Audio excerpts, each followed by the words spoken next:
逃狱犯被捕时穿的衣服竟掀起了一股罪犯风，走在时尚前沿的校霸被学生们一路围观追随。瑞芝陷入低谷期，他不再喜欢击剑，再也不能从中感受到快乐。与教练商议无果后，只好选择了放弃训练。教练明白他是因为成绩没有起色才这样，做好他的心态管理才是教练的职责，而不是看着他放弃。西渡说他们只会击剑，放弃其实才是最大的挑战。教练生气的让幼灵将瑞芝带回来。幼灵说除非教练放过瑞芝，不然他也会拒绝训练。西渡也跟随着幼灵的脚步离开。西渡扔给幼灵一张纸条，写着行动胜过语言。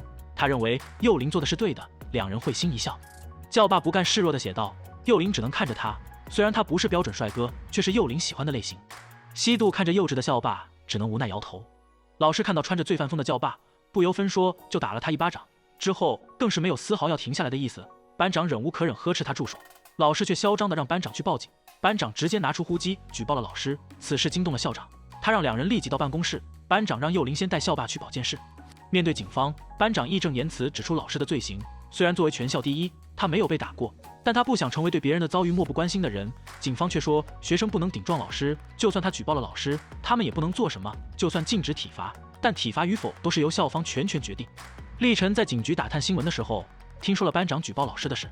社会组的持记者找到班长，想要访问他这起事件。班长以为此事闹上新闻，就能让民众明白校内体罚的严重性。立晨赶到阻止了他，说班长是他的表妹，所以不希望他利用班长。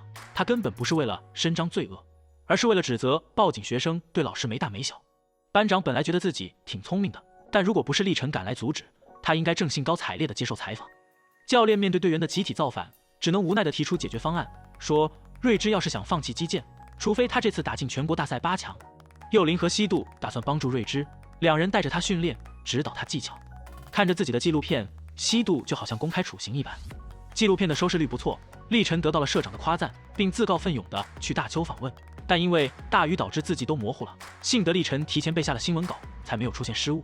立晨刚到酒店大堂，就遇上一位只会法语的人寻求帮助。西渡突然出现，一口流利的法语惊呆了立晨。原来西渡以前和妈妈在巴黎生活过一阵子，也是在那喜欢上击剑的。隔壁桌的球迷们因为赛事吵了起来，说就算他们上场也会比那些人打得好。西渡霸气回怼，说比赛失利最难过就是选手，却被大叔们认出他就是击剑冠军。立晨连忙拉着西渡离开。西渡还是难掩愤怒，立晨静静地听着西渡宣泄，随后将他揽入怀中。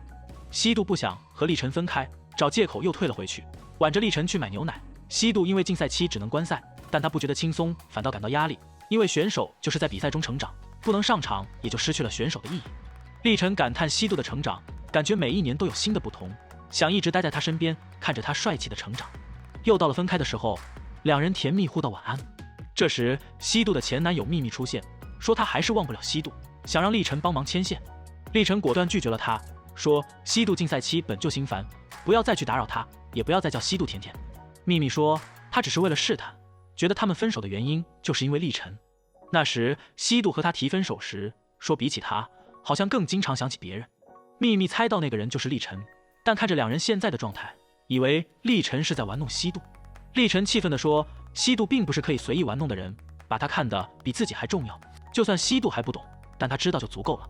西渡在一边听到了两人的对话。瑞芝开始了晋级8强的比赛，看着他一路稳定得分，西渡和幼灵激动不已。终于瑞芝赢得了比赛，教练也为他拍手喝彩，队友们抱成一团庆贺。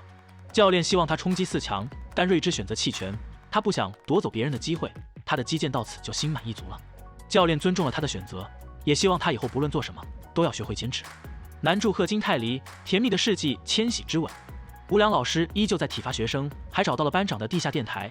班长在那实名举报了老师，老师说按照校规班长将被退学，让班长写好检讨书，在全校早会时朗读，并正式向他道歉。班长拒绝道歉和检讨，打算自请退学。班长妈想让女儿转学，但班长觉得这样就等于承认自己做错了，退学没办法高考，只能参加学历鉴定考试。班长妈十分心疼女儿，但也只能抱住她轻声安慰。班长公布了他要退学的事，校霸拉着他到天台，不理解他为什么要做到这个地步，自责地认为这都是因为他，说他唯一的弱点就是有他这样的朋友，老是因为他被卷入麻烦中。班长说就是为了卷入麻烦才和他做朋友的，不然他的人生该多么无趣，安慰痛哭的校霸。班长妈霸气出场，找找到施暴的老师，斥责本应该道歉的人厚脸皮地坐在凳子上，却要做了正确选择的孩子道歉，说他根本不配为人师表，让他们立刻拿出自请退学申请表，并让老师对校霸道歉，不然就正式向家长会检举。学生们都很舍不得班长，班长说不要忘了他，少了他这样的有力竞争者，就更要好好备战高考。班长离开了校园，遇到了退出击剑社的瑞芝，两人协助着翻出了校门。幼灵和西渡准备好了蛋糕，祝贺他们迎接新的开始。在那年的秋天，这两个人没有随波逐流，而是选择了勇于打破现状。西渡和校霸迎来了高考，班长和幼灵历晨来给两人加油打气。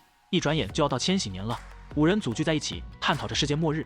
几人都觉得最后一刻应该和家人待在一起，但西渡妈正在电视台加班。历晨问西渡：“真的世界灭亡的话，有什么想做还没做的事吗？”在倒数的时候，西渡主动吻上了历晨。